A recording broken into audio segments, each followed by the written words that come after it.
So the team that is now at like the Hong Kong Polytechnic University, you're seeing them here, just won the Global Gold Award in 2024. And we have been working with them before they won the prize, actually. Uh, but we are obviously very encouraged by the fact that they're now the world's like award-winning team in this area.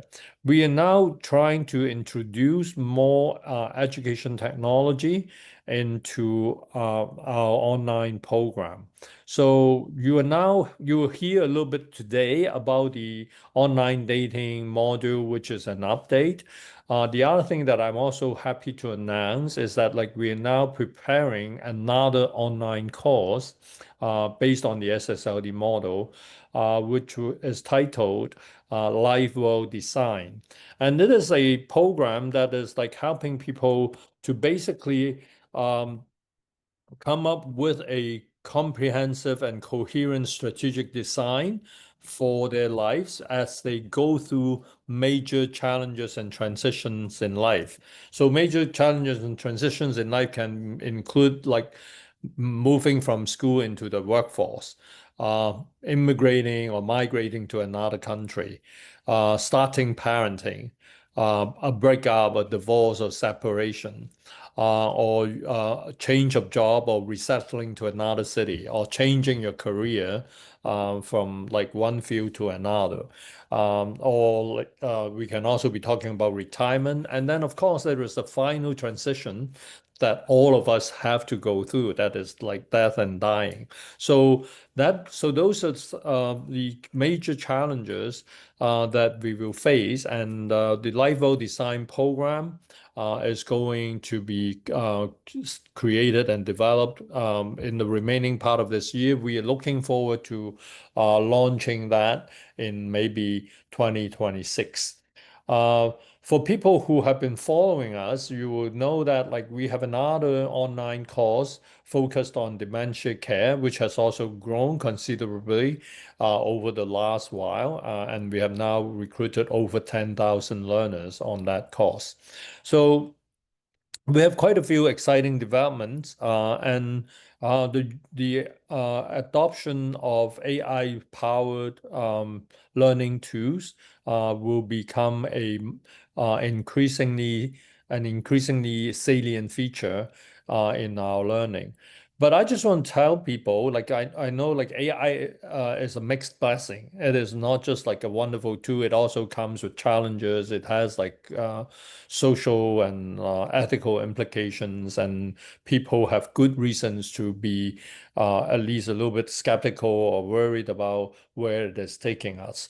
I just want to tell everyone here tonight or today that we have been very mindful of the social and ethical implications of the use of AI, and we have been engaged with people who are observers and critiques of the development of AI to ensure that we're using the technology in a responsible and ethical manner. And we have a couple of people who self-identified as teachers here in our meeting tonight. And I think we have like people who are interested in teaching. I think one of the participants said that like they were interested in like studying teaching, and this is another thing that we are happy to engage you in a conversation on. So I would encourage people who want to be like following our latest developments and want to be part of the conversation, may even want to be uh, joining our work. You can get in touch with Kim. I think by the end of today's meeting, Kim will let you know how to get in touch with us if you want to. All right, so maybe I should like stop here, Kim, and then you can go on to the next slide, maybe. Yeah, thank you so much, Chad. I'll start sharing the slides again. All right. So, Thank you so much, Tad, for actually introducing our new module and for people who are actually interested in our new development. And once it released, we'll send our information through Coursera announcement. And now I think people are jumping to the question part, but we do like to have a case sharing first, as we are aware that some of our participants were actually did not take any of our online course yet, but you might feel like interesting of the topic that we need to talk about or address today. So we'll share you with a real life case, and probably you already experienced this yourself, or even you saw some of your friends or family member who have had experienced this. So let's meet Alex and Taylor here. And actually, they are a couple met 3 years ago through a mutual friend at a local music event. And dated happily for 2 years and then moved in together, actually. So things were great at first, like cozy nights, long talks, playing close, but over time, work stress, missed dinners, and a lack of connection started to pull them apart. Taylor actually feels providing financially shows his love, but Alex feels increasingly neglected and alone at the dinner table. So, on the following slide, I will show you a case example of Alex and Taylor. I can't just drop everything for you, Alex. There's always an excuse. I feel like I don't matter to you at all. So this short clips, as Kat mentioned, we're actually using AI tools to generate. So actually these two characters are or AI actor and actress. And here you can see that we want to ask you two questions. Can you actually help us to describe what's happening right now that you see as a problem inside this relationship? And what needs do you think are not being met in this relationship? Yeah, really? Yeah, go ahead. Yeah, yeah. I think Alex I think he's really busy with this work and he wants to provide he shows his love financially. I think this is a common thing that men do. They show their love financially by like providing resources while Taylor wants to has to spend more time with him. And I feel like women connect more socio-emotionally. So I feel like there's a big gap, miscommunication gap between them because they're just so busy with each other. And also because they're coming from different cultural background too, and like sometimes the way you share profess love or the way you communicate would also be different. So um I think they need to work on their communication and the needs being unmet right now are I think a lack of communication and a lack of understanding um within also a cultural context in Toronto. Right. Thank you so much, Curly. What I heard from you is that I heard about miscommunication, and then there's a need of fixing this needs of communication. I actually saw people in the chat were also mentioning about the lack of communication and the context missing to say something meaningful, and they're actually not really listening to each other's problem. And I think Gerlin also mentioned about like cultural background a little bit, and in different culture, maybe different ways to express the needs. Very nice, girly. And thank you so much, people in the chat. Also, we saw that lack of emotional security and misunderstanding, miscommunicating each other's needs, and lack of communication, and taking the partner for granted once they are comfortable in the relationship. Yeah. Pat, I want to invite you actually to comment on people's response. Okay, so first of all, I want to draw people's attention to Carlos' comment in the chat, right? And he's right. Like, there's like we haven't given you a lot of context, so like a lot of the things, people may be making assumptions about. So, if for people who have learned the SSLD system, you know that like when we analyze any situation, we look at like what is called the N3C. So like today we're focusing on needs, but like Carlos is right in also looking at the circumstances that they're under. So I think that's important. But we hope that like the short clip that Kim created would show you something. So like it is more likely you're looking at a middle class couple in a English speaking environment. And of course, like we haven't provided you with more context. And then like the couples that is now shown here on the clip, like show you something about their age, gender, and ethnicity, right? So these are some of the uh, qualities or characteristics that you can take from the clip. But Carlos is not wrong to suggest that there may be more to the context that can help us understand this. That is true.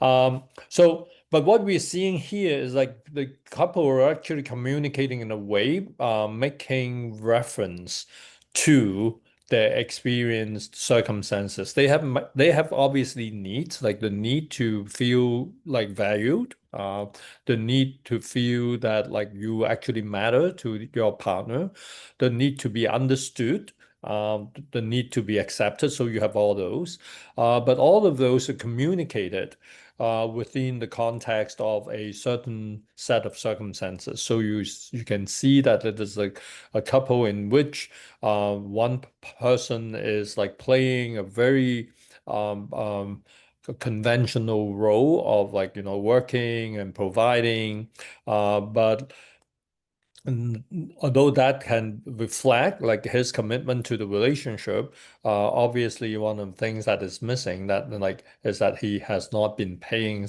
sufficient attention to the emotional needs of his partner. And the thing that we're now seeing here is like the how they are communicating. When you're communicating in a way that implies that your partner is not doing things right or they're missing something important, we can also learn about like what is a better way to communicate your needs. Can we not preface our comments and observations by some kind of empathic understanding? Yeah, I know that you're working hard to make our relationship work, but like there are needs that are not met. So that I think is like the kind of um, uh, input that we are now hoping to generate more in our future programs to give you sort of like a more realistic feeling kind of case scenarios for you to then exercise applying some of the concepts that you've learned in the SSLD system uh, and apply them to specific case situations.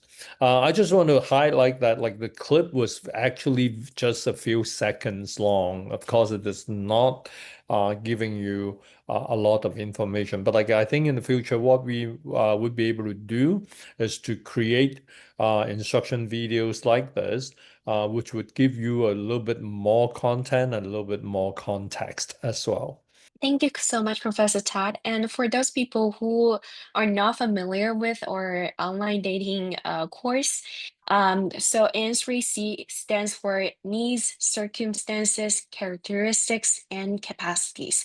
I think Carlos also provided comment, and then 100% agree on the needs and where the context is missing. And then Carlos said that when we are presented with a clip like that one, our mind often goes to solving problem. That's true. The slide presently as such, literally, when we're presented with problems in relationships, our mind often goes to assigning blame. That's a really good comments that callers are sharing. And also, I would like to ask Professor Ta to elaborate on the idea where actually it's really easy to see what we want, even in the conversation, but sometimes it's really hard to tell what we need. Can you help us to explain like what we want versus what we need? Yeah, so this is like, I think, a very important question. So when you say that I want my partner to spend more time with me, or when I say I want my partner to show more understanding and complain less about what I did or did not do, those are wants. Deep down, the need is actually for intimacy, the need is for affiliation, the need is for self-esteem and validation. So those are the things that we need. We usually express our needs in terms of wants. So an important idea in SSLD is that when you can differentiate effectively between needs and wants, you go directly to the needs.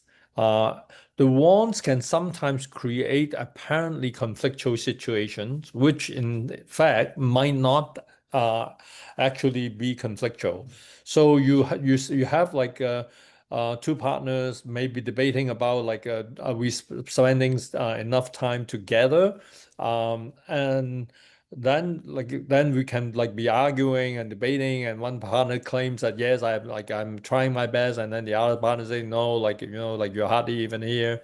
Um, that is like focusing on one. But like if we know that okay, you need to feel that you're valued, right? You need to feel that you're important to me.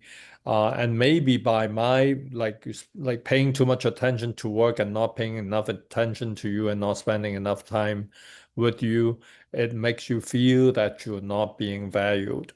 So if you change the communication to this level, all of a sudden you will have a lot of things opening up, a lot of possibilities opening up. Yes.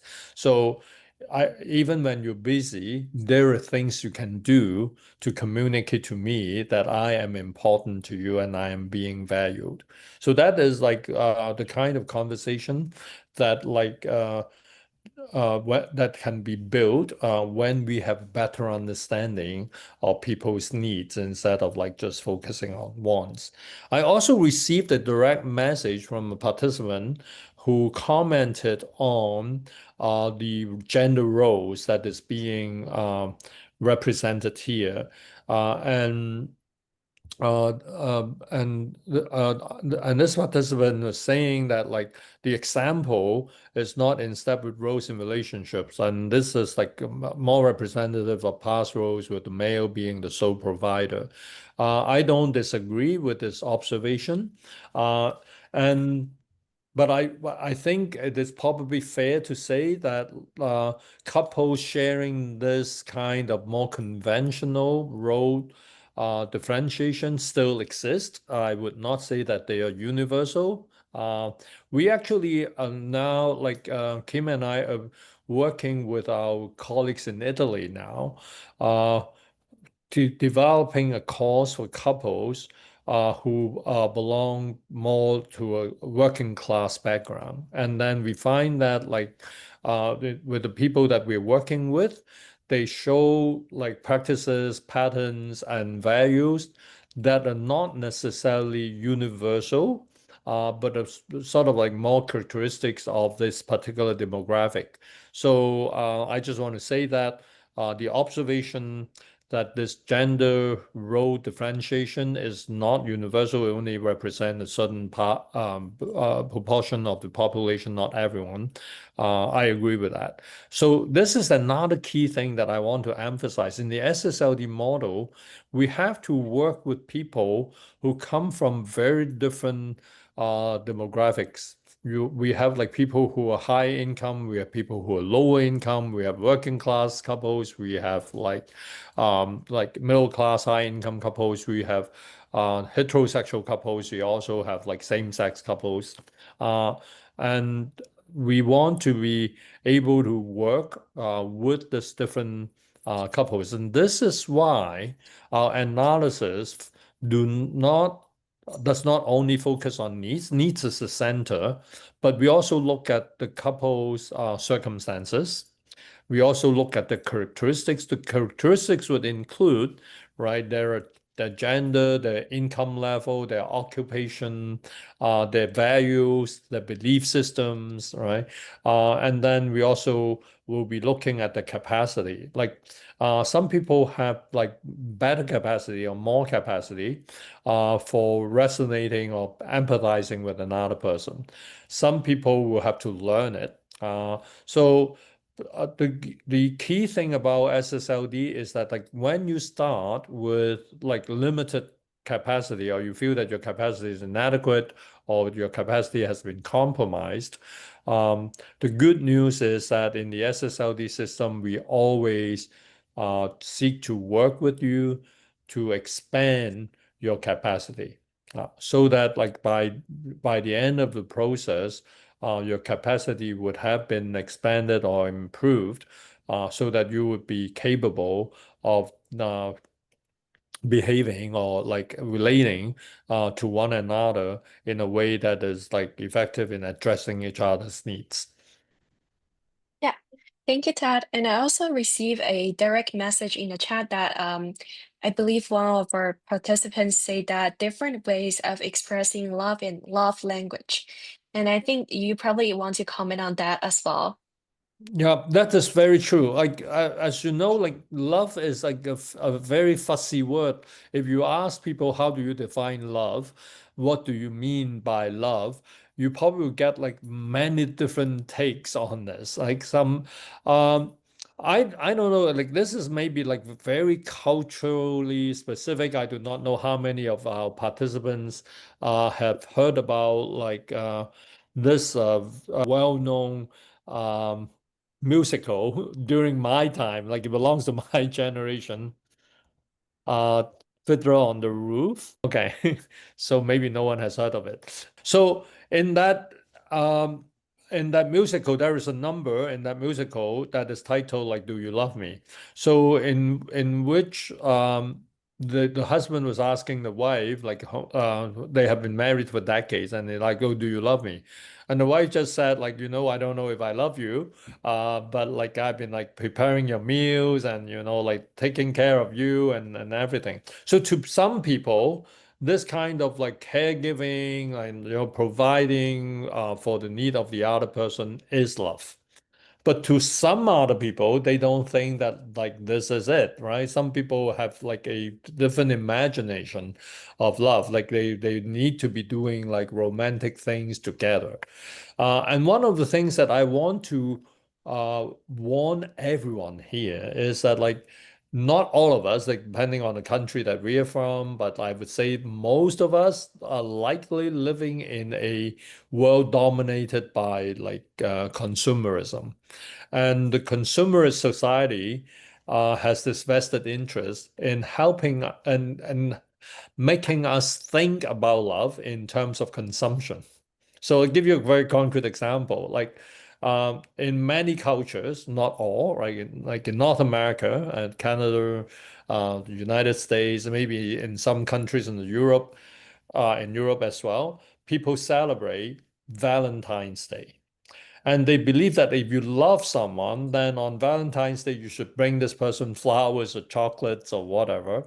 And if you don't, then that means you do not love this person enough. I have a huge problem with this kind of view, right? Because basically, we are translating love into consumer behavior, right? And so this is like one of the things that I want to highlight is that and thank you, Carlos. Like I think it is a good point.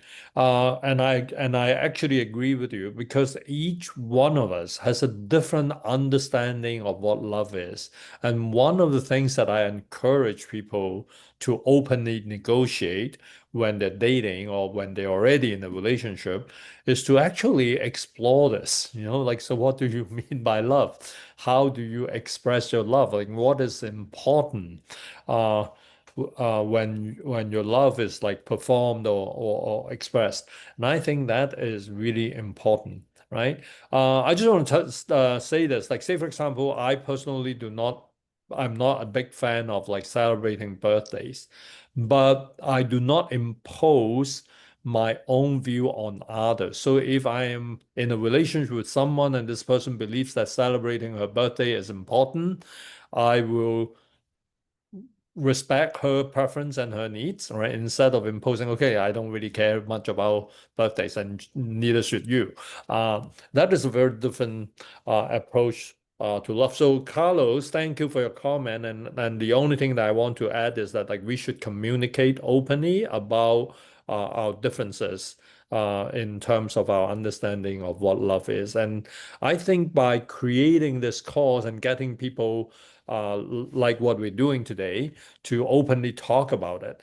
We're actually supporting and encouraging this, right? In our like in the diverse cultures that we all come from. Thank you. Yep. Thank you so much, Professor Tsang, and thank you everyone for sharing your insights on Alex and Taylor's situation. And also, let's jump to our discussion, like our own Q&A. We believe that everyone has something to share or even witness something in terms of intimate relationship. And I think we already saw some people were sharing in the chat that mentioning the situation that they observe in intimate relationship. I think I'll just pause a little bit and jump back to where I saw the question. So I think it's from Zishan. I hope my pronunciation of your name is correct. Please correct me if I'm wrong. So I think Zishan mentioned, what is the science behind a very beautiful girl falling in love, getting obsessed with most ugly and unattractive guys? So I think I'll pause this question to Professor Tsang as I can see the smile on his face. Good. Like first of all, we want to thank Suzanne for the question, and I just want to say that like we in many cultures we assume that like people who are physically attractive, people who are beautiful or handsome, will get attracted to each other. Uh, that if you take the SSLD approach, then you will know that it should not happen this way.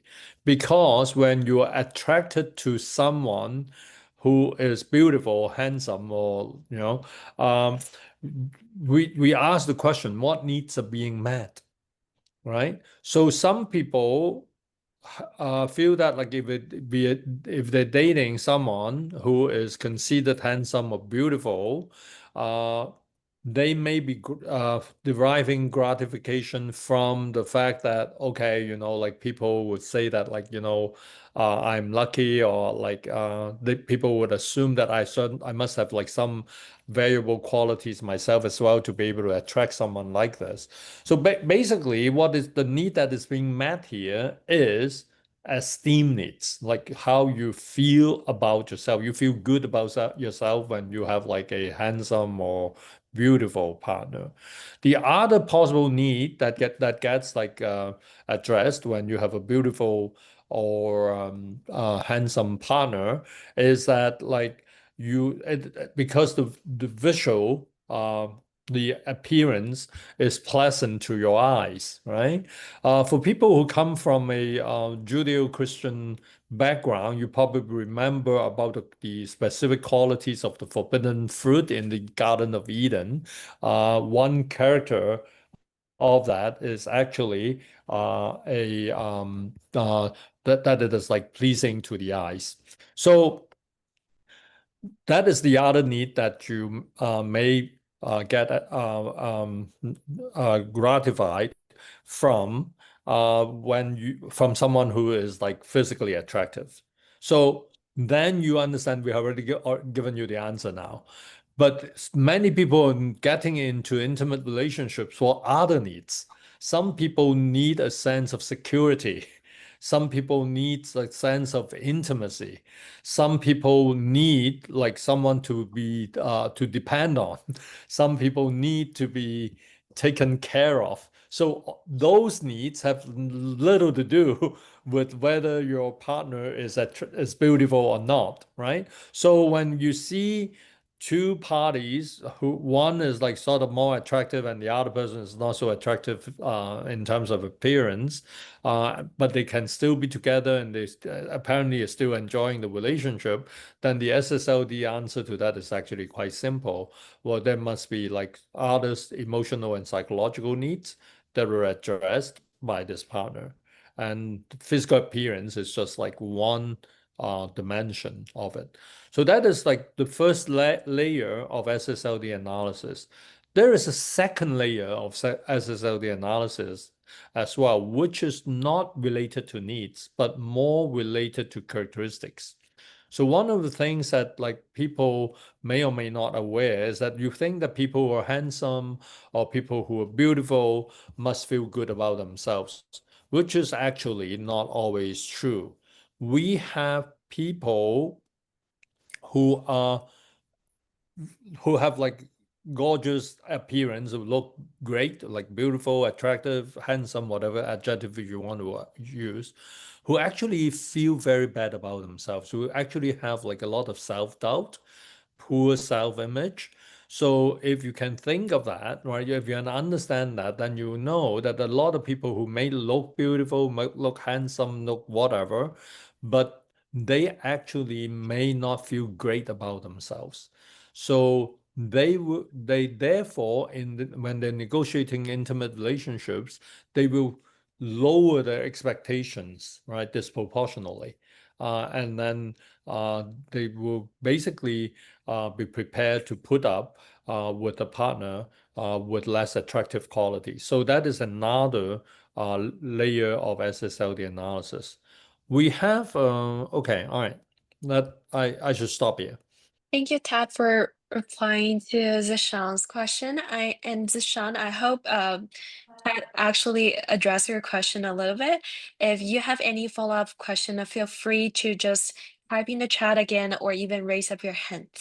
And I wonder if any other people have any comments or even your own Q&A to share with Professor Tsang over here.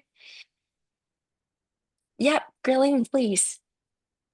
Yeah, I have a question about neurodivergence. So, like, people with autism, ADHD, or like people who are suffering with physical ailment, like there's a lot of like how can we build relationships with them? Or do you feel like they would build relationships differently? Like, would there be a different dynamic? Like when you say that someone is neurodivergent, right? It shouldn't surprise us that they do things differently. And they articulate their needs differently. Out of the examples that you've given, we have more experience with people with ASD, like autistic spectrum disorder, and people with ADHD. Actually, I have been working with children with such diagnosis since 1979.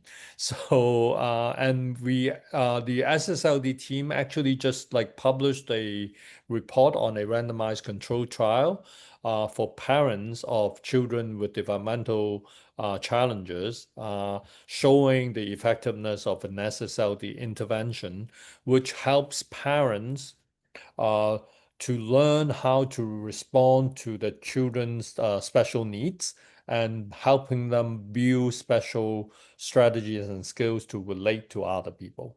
So we have like a whole systematic program that we have like built over the last 40 plus years.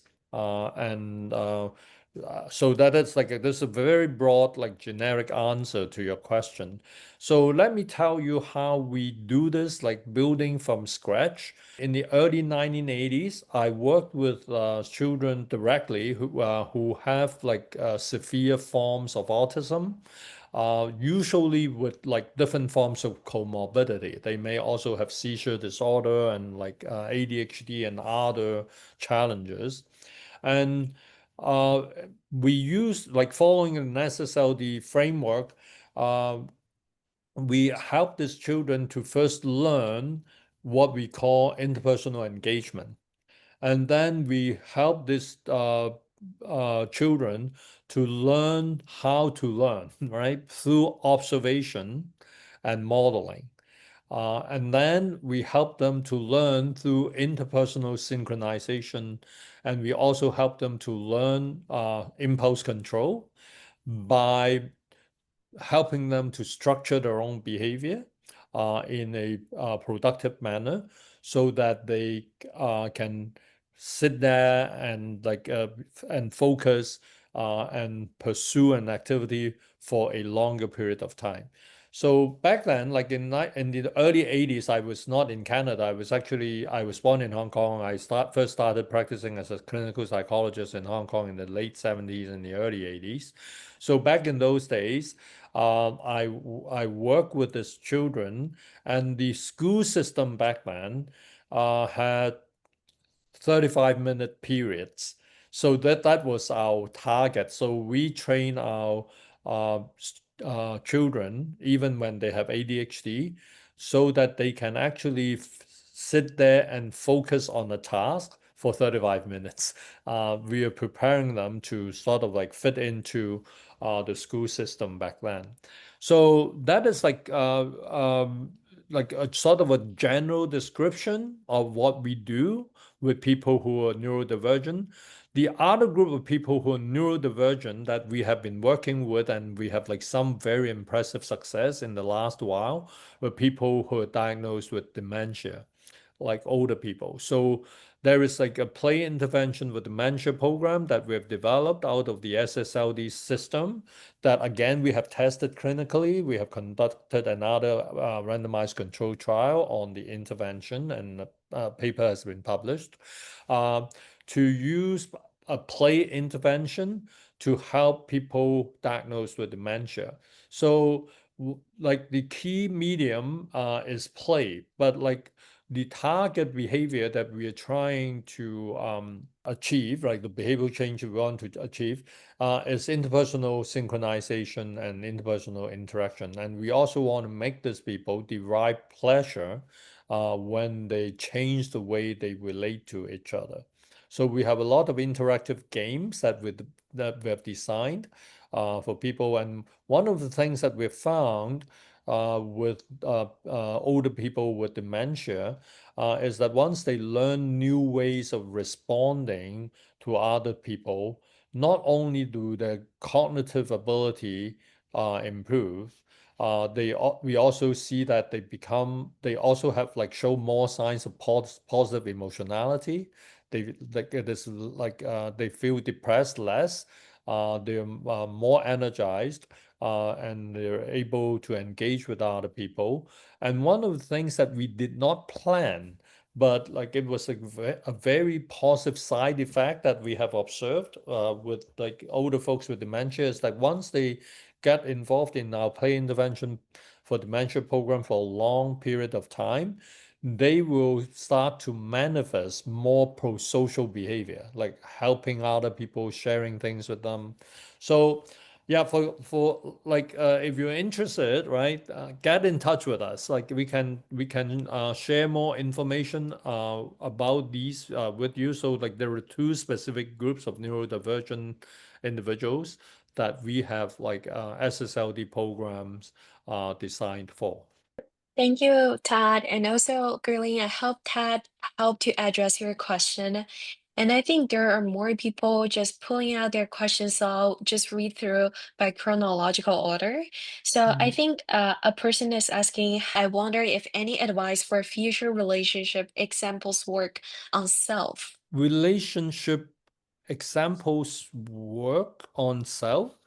What the person is getting at is wanting to work on their self, making their self stronger before moving on to another relationship. Oh, I see. Okay, thank you for the clarification. So this is like how we want to bring us back, right, to the N3C analysis in SSLD.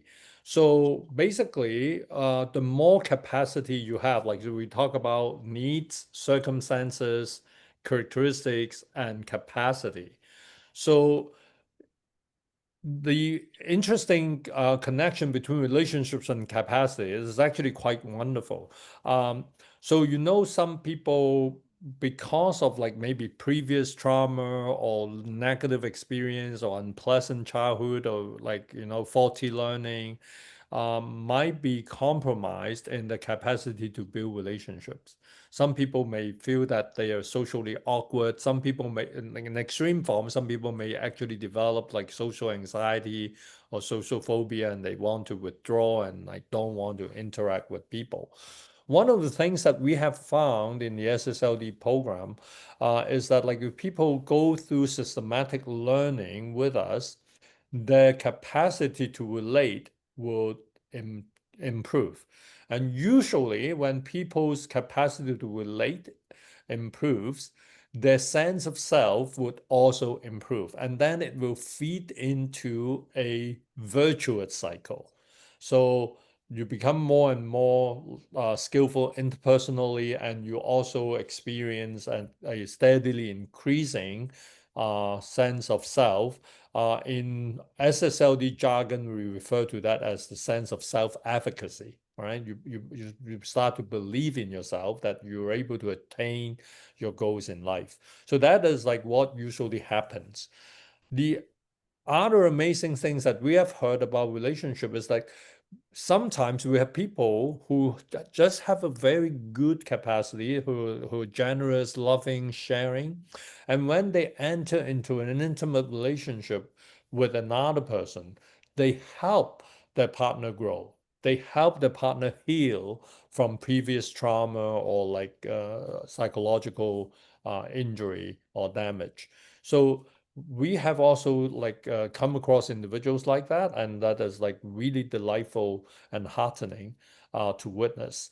So, but back to like how the SSLD system works, like basically we see a parallel development feeding into each other, what we call a virtuous circle, virtuous cycle, as I said.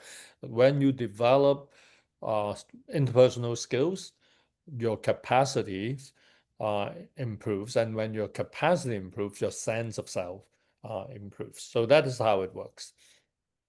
Well, thank you so much, Tad, and thank you so much, Barbara, for helping. And if that does not address your question, please feel free to type in to add on more.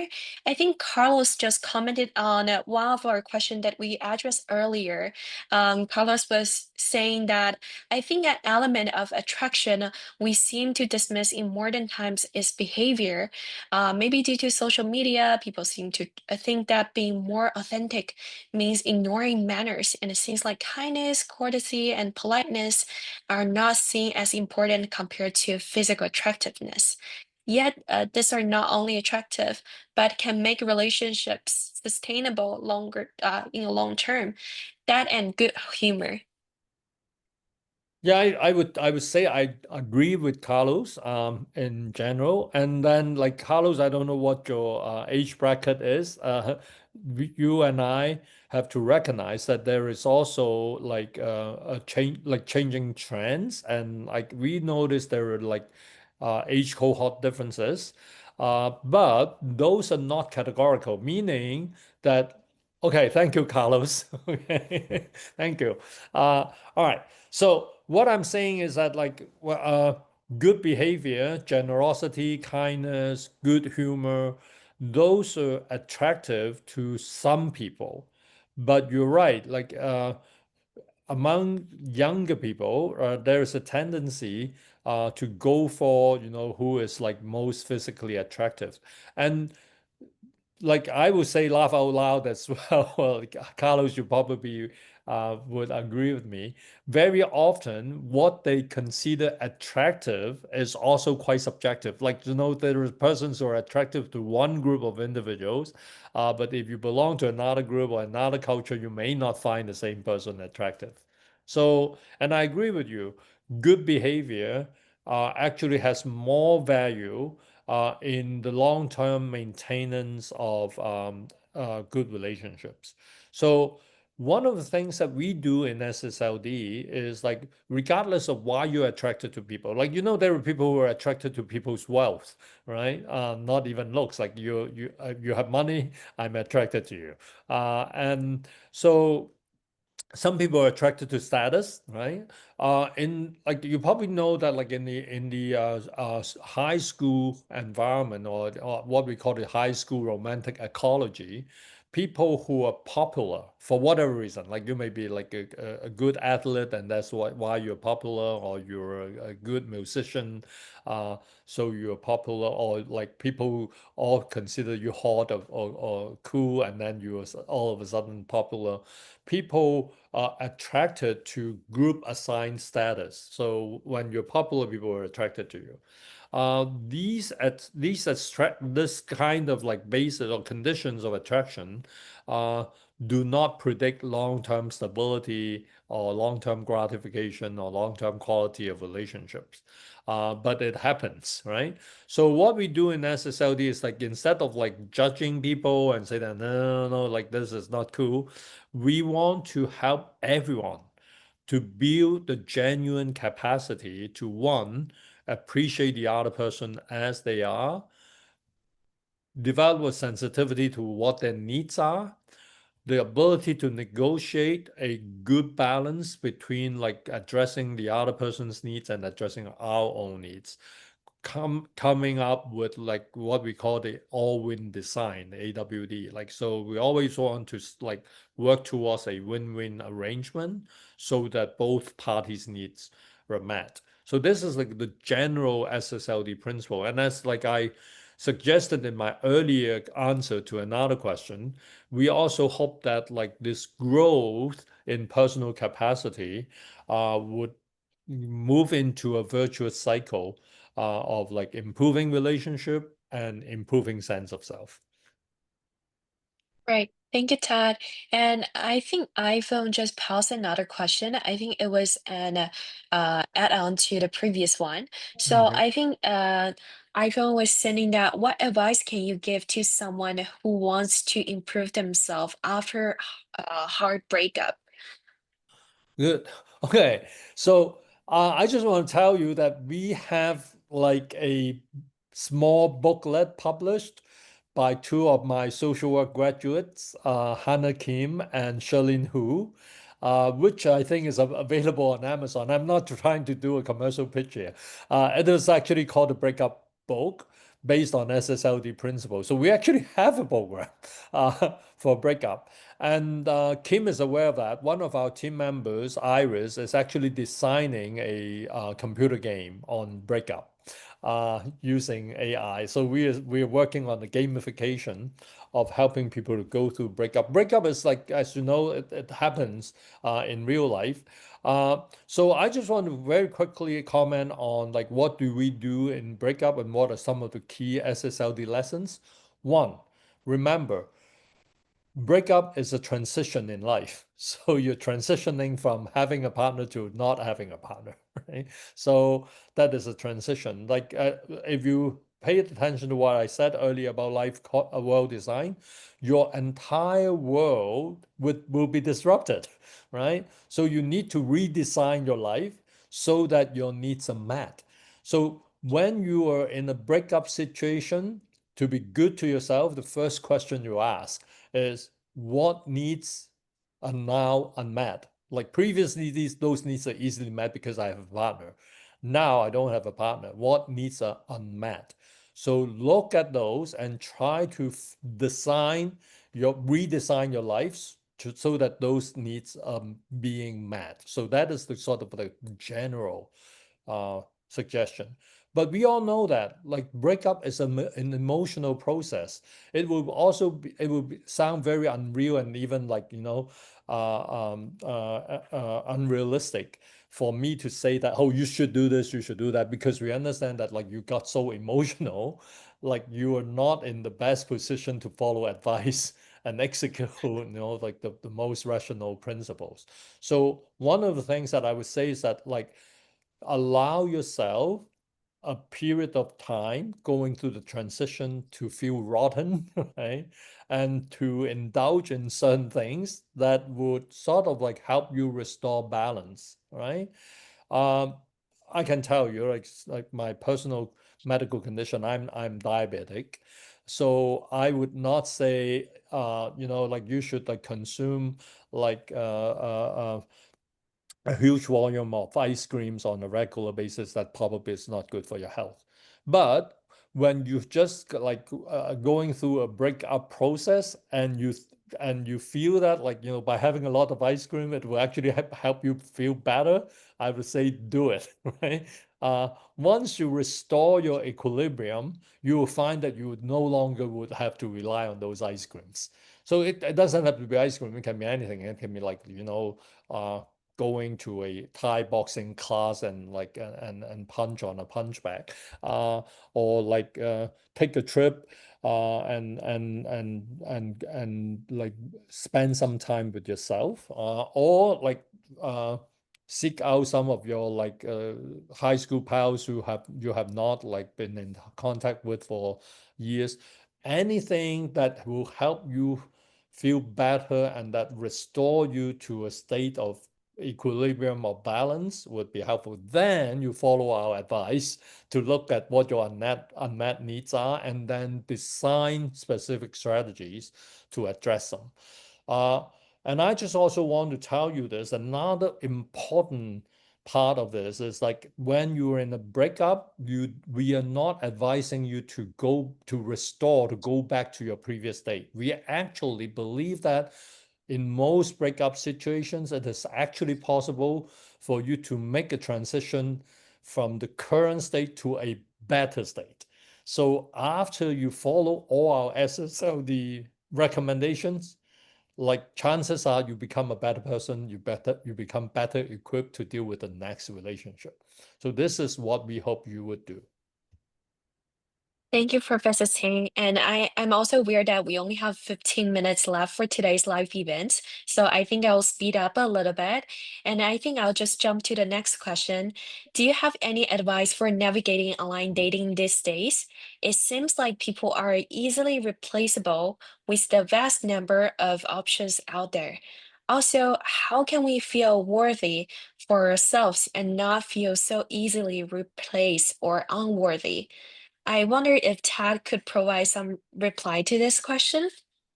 All right. So first of all, like our commercial pitch, right? We are going to be launching a 9-module program on online dating.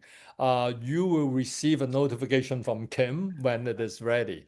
Uh, Actually, Kim, I think it might not be a bad idea if you can just like play one of the clips of like that we just recently produced. We do not have to play the whole clip so that people know that this is what we're doing.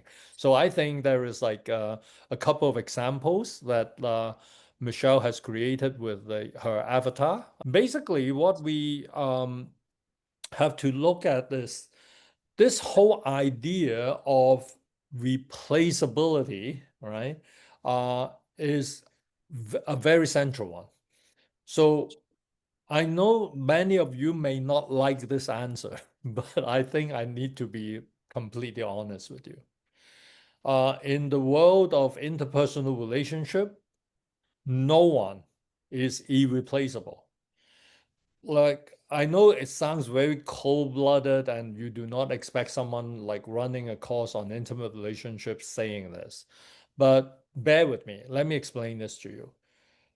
Being able to transfer our affection and emotions from one person to another is an essential condition for human survival and human evolution. Right? I know this is a huge claim, right? And you may go, are you sure? Like, let me explain this to you, right? So a lot of children, as we know, the world is going crazy around us these days. You have wars and armed conflict in different parts of the world. Just think, if you're a child and you lose a parent in an armed conflict in a war situation, right? If we say that your parent is irreplaceable, and because you have lost one of your parent or both of your parents, you're doomed to a miserable life. That is not a very positive attitude. You know, the bottom line is this child will have to continue to live. And we should believe, and we should also give the child the reason to believe that this child can still create a rewarding, fulfilling life without parents, right? Without birth parents. So are we saying that those parents are unimportant? No, we're not saying that. We're talking about a very important fact. When someone important is lost, or someone important is taken away from your life, or when someone important walks away from you, it doesn't mean that you cannot have like a high quality life. So being replaceable is not a problem. What is important is that when we have the opportunity to be together and spend time together and like be in a relationship together, we make the best of it. So what is the SSLD take on this? One, we want the relationship to be highly effective in addressing the needs of both participants in the relationship. Two, even though eventually we may split up, like in a divorce or separation or breakup or whatever, we want the relationship to work in such a way that we both become better persons in the process. So by the time that we have to split, we both have become better persons than when we met, right? And we have increased or improved capacity to carry on with our lives and build stronger, better relationship with people in the future. So that is like our way of looking at replaceability. I know it's a little bit far-fetched, talking about the online scene, dating scene with like so many people, like I am like easily replaceable. So I think the question behind the question is, how do I make myself valuable and relevant to people? Well, the simple SSL, the answer is that you have to ask yourself when you're interacting with other people, how are you as a person, as a human being, helpful in addressing this person's emotional and psychological needs? That actually is your key condition of success in any relationship, right? Instead of like worrying about like, will I be replaceable? Okay, so that will be my quick response to this. There's a vast number of options out there. Um, so this is it. Like I think I have like addressed that to some extent. You need to keep telling yourself that you're worthwhile, no matter what people say and do to you, right? We have an inherent belief in the value of each human being. And no matter who you are and what you are, and no matter what kind of limitations you bring to us, the SSLD system is designed to help you grow and expand your capacity so you become a better person and a more worthy person. So this is like what I can say. Thank you, Tat, so much. And then I think I'll just jump quickly to the next question since we only have 8 minutes. And then I think someone was sharing that their personal experiences. I am inherently someone who draws energy inward, but I excel at socializing because I have a social mode. When I activate this mode, I become highly energetic and articulate. However, after every social interaction, I feel completely drained. I'm wondering if this pattern is sustainable, especially since socializing is sometimes unavoidable. And without using this mode, I feel at a loss about how to proceed. Okay. Thank you. So Amy, this is a beautifully written piece. And for people who have a background in literature, you will probably recall, characters as people who have this kind of experience. These are people who are capable of socializing, who can actually be very effective, and they are welcome at like parties and people like to engage with them. But you have your social mode, but like once you have like gone through the whole process, you feel you are drained. That actually is what we call a signal to yourself that some of your needs are not met. So some people are very good at socializing and they go to like social occasions, parties and all that, but they find that they actually are like it is draining. Well, and in most cases, I'm not saying that definitely applies to you, Amy. Like, so don't take it personal. Like, I'm just talking about generally. One of the likely scenarios is that you may be the kind of person who pay too much attention to what other people may like in terms of like what you say to them and what you do to them. So you spend a lot of energy doing that, and then you're effective, and people like you, and then they invite you back to parties. But in the process, you are not effectively expressing your own needs, and you do not have like a very nurturing experience for yourself, meaning some of your own deep-seated emotional needs are not met, and maybe even some deep parts of yourself were not effectively communicated and performed in those social situations. So one of the things that like we can do in SSLD is that you can reflect together with you on a recent social event that you have been to, and then you try to reflect on, so what am I doing? Whom did I talk to? What did we talk about? When we did that, like what gratification did I derive from those interactions? If you do a reflection like that, and then you found that, wow, you know what, like I actually didn't like experience the kind of connection that I wanted. I did not experience the kind of appreciation that I may be craving for. I did not experience being like valued or appreciated that much. People like me okay because like I behave appropriately. I tell the right jokes and I pay the right compliments. But deep down, my own emotional needs are not effectively met.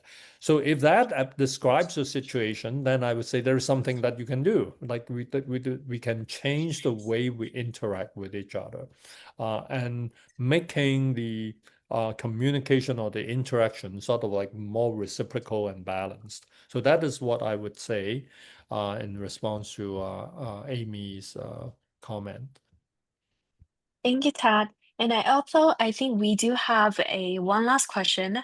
I think it's about divorce. So Mhm. is being in a silent divorce advisable as compared to a formal divorce for the sake of a 9-year-old daughter? Uh, I have to first declare that I am biased on this issue. So I'm going to tell you what I think. If you do not agree with me, it doesn't mean that you're wrong, right? I can be wrong. So I'm going to tell you my biased opinion. So the other thing I want to tell you is that uh, I was divorced from my first marriage in 1992, and I single parented for about 15 years, raising my daughter and my son. Okay, so this is like who I am and what I have done.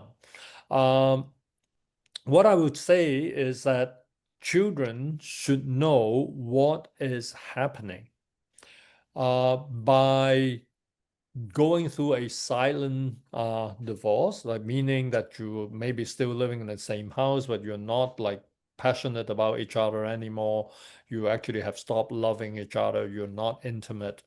You are creating an environment in which there is no genuine emotional communication. I do not believe that is like the best emotional environment for a 9-year-old to grow up in. That is one. Two, I want to tell you this story about like a small conversation that I had with my daughter. So I was helping my colleague, Howard Irving, who is like the founder of Therapeutic Family Mediation. I worked with Howard and I trained with him. I was part of his like training faculty. So when he was like coming up with the second edition of his book, he asked me to do some review and give him like some suggestion. So I was doing that at home and I was like reading out parts of like Howard spoke when I was doing it. I told you I was single parenting, right? So one time I was like my daughter was sitting across, well, actually not across the room, but like in the family room. And I said, "Oh, Karen, don't you know that like I'm now reading this research on how parents who are divorced, right? Research has shown that like children of divorced parents have a higher likelihood of going through divorce themselves." Guess what my daughter said? That don't you think is a good thing? It means that like the children from divorced parents know that they do not have to put up with shit. When things are not working, they have the courage to walk out because this is what their parents did. So I just want to give you an like alternative perspective to this. Right. Thank you so much, Tad. And now is 9:30. And thank you so much for everyone who is providing comments and feedback. And then just a little bit on our end, our team is actually developing a course on parenting in SSLD. And we already finished a draft manual for that, and hopefully it will release soon on Coursera and the other platform as well. And also, I think someone is asking for information on ADHD SSLD. We actually done several workshops in different places like Hong Kong, and we're looking forward to turn that into a course. And then just to share to those people who did not know us, so if you want to see our other courses, we kindly suggest you to search on Coursera, and for the knowledge and skills for dementia care, the SSLD approach, which is the website for development in SSLD for dementia care, and also for those people who joining us through uh, the website called um, um, the voting website. I'm so sorry. I think I saw a lot of more comments, feedback. Sorry, I got distracted. Anyway, so for those of people who are not seeing us through Coursera, we are presenting here for the Art and Science of Relationships, Understanding Human Needs. And if you're interested, these two courses are available on Coursera. And thank you for saying thanks to us. And if you want to connect a little bit more with us, I think someone already say that. I think it was Zishin. You can connect us through our email, which is teamtayuft@gmail.com. And thank you for people who are saying thanks to us. And then if you want any further connection working with our team or knowing more about our team, you can go and connect with us through teamtayuft@gmail.com. Yep. Thank you for joining us. I want to thank everyone who is here, and if you want to get in touch with us, like please do. I have like some people like sending direct messages to me, showing interest in like some of our other projects and work. Like so, please do feel free to get in touch with us. And I want to thank Kim again for organizing and coordinating this. Like Kim will continue to run live events for our Coursera course participants, and hopefully in a more regular basis starting from now. So watch out for like emails and notification that you receive from Coursera, and we will look forward to seeing you again in our future events. Thank you, everyone.